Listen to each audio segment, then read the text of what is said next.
I'm Tony from Inconsult and welcome to 1 Minute Risk Manager. Fraud can be a major area of risk for many organisations.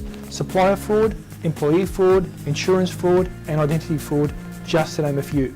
But a fraud doesn't always just happen. Often there are some early warning signs, also known as red flags. So let's look at red flags, what they mean and why you shouldn't ignore them. In fraud and corruption control, a red flag is a signal or early warning indicator that something is irregular from normal activity and it should be investigated further. Red flags do not confirm that something is definitely wrong or someone is guilty or innocent, but simply they should draw your attention to look at something in more detail.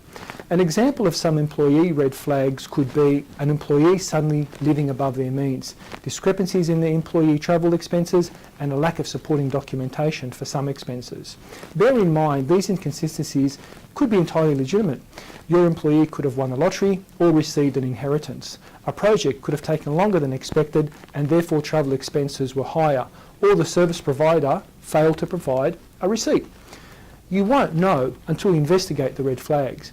In some cases, a red flag may also highlight that a process needs review.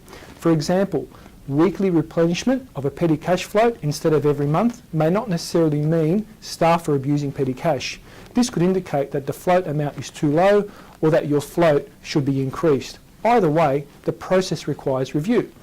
To sum up, all managers and staff need to be alert of red flags, as it is a great way to identify fraud and corruption risks.